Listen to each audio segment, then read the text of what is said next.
Hello and welcome. We're going to be talking a little bit about hardware, press fitting, printing tolerances, things like that. Just fun tricks you can do with a 3D printer. A lot of times you can make your own hardware, but sometimes you do have to buy. This is a 1/4-inch bolt, and I wanted to put a nice little kind of knob thumb screw aspect on it.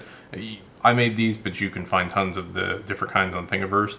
One of the important things is that, as you can see, this one doesn't come out. The reason is that the flat spots measure about 0.43, and I've made this with the hexagon just right at that same size, so that when it prints undersized just a little bit, the two of them kind of interfere. Now normally you would press these two together with an arbor press, but I don't have one, so I've come up with this, and it goes on a fairly standard C-clamp. These are really cheap. This one's, I think, a Harbor Freight one, so you can get these anywhere.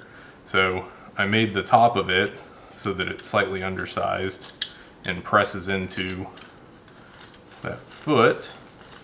And then what you can do is take any of these and this, which normally don't fit, they won't go in together. I'm not strong enough to press them, but you load it into our little tool, and you turn. Make sure you're more or less lined up, and then it tilts a little bit, but a little teeny bit of finesse. There you go. Press fits without an arbor press, just a couple dollar C-clamp. Another press fitting you can do that's pretty popular is the skateboard bearings. So these go, again, undersized a hole a little bit. It's a good idea to do like a chamfer or fillet on the lead-in. I didn't do that, so this one's a little tricky to press in. Let me get my my press tool here, my poor man's arbor press, and a little bit of the cracking means it's working. There we go. So I got that guy pressed in nice. What this is for is I'm putting wheels on a magnetic pickup tool that I have that's this wide wand that you wave around, but it doesn't have any wheels. So I'm using this to give it some little wheel action. And this thing is just about the right size, but I've added a little bit of a dimple here up top to help make sure that it interferes on the way in. Anything you print is usually, PLA's brittle, but it's still a little flexible. So if you create yourself a few little interference spots like that, you can guarantee that you will be able to hammer things on and have them kind of stay in place, and often still be removable a few times. Although I wouldn't want to try and get that bearing back out. It's unlikely that unless you're going to do a really big bolt, you're going to be printing any of these. So you'll end up buying some of the bolts, but you don't necessarily always have to buy nuts.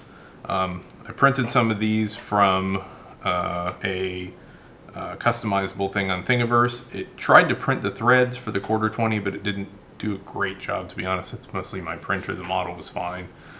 So what I did was I took a tap and I ran through, and you can actually get a pretty serviceable, oh, rabbit's running in the background, a pretty serviceable nut. Obviously not full strength, but it's most of the way there. And one of the other things you can do is you don't have to run the tap all the way through. You can just run it part of the way through.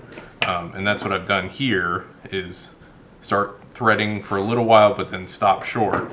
And then what you get is something like this guy, where he'll start to thread on and then start to interfere. So what you get is kind of a lock nut. Now, I don't know how many times you'd want to use this, but for my wheel, I kind of wanted a stop nut. So I threaded this guy part of the way. Go a little more. Still a little play. There. That'll work. So now this is fairly tight. I can roll this backwards and forwards, and I don't have to worry about this coming off because those last bit of threads didn't get cut. They were sort of friction interference cut on this bolt as I screwed it in. So really good things you can do with hardware. Mostly printed, some things you may have to buy, but if you just get a little creative, you can definitely go a long ways. All right, and here's my cheap little magnetic pickup tool. So these guys are designed to kind of press on there like that. And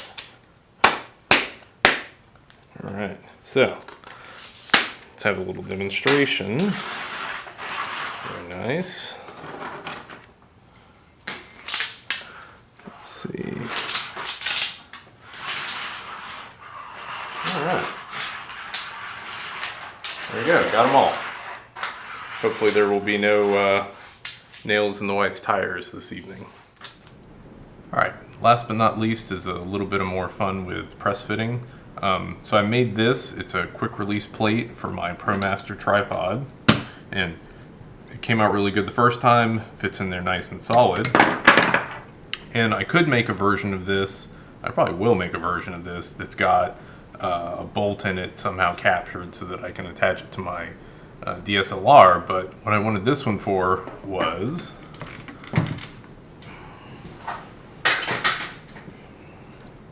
for this. It's a custom phone holder, so I can hold my phone up for different things, maybe recipes or whatever, or taking pictures or short little videos for Instagram. Maybe they don't all have to be shaky cams.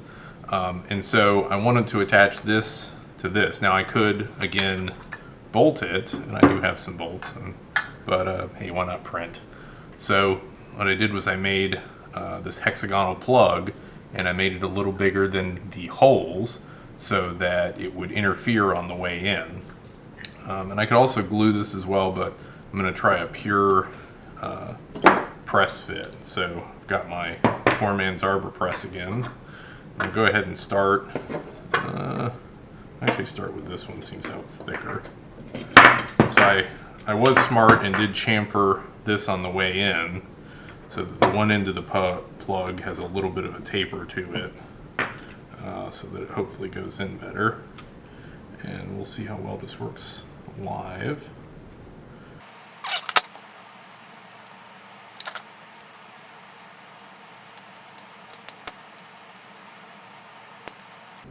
All right, so here's probably the part where you say, go ahead and just buy an Arbor press dummy, but no, I'm gonna soldier on. So did a bit of pressing, and it's mostly straightened itself out.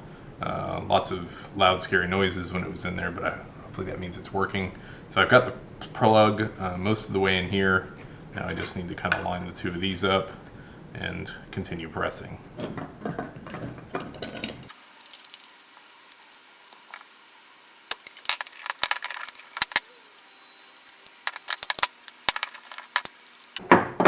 Hey, all right, presto. Just a little crooked. So, does that work? Yes. Is it sturdy? Feels like it. Is that a huge pain in the butt? Absolutely. Should you just bolt it together? Yeah, probably next time.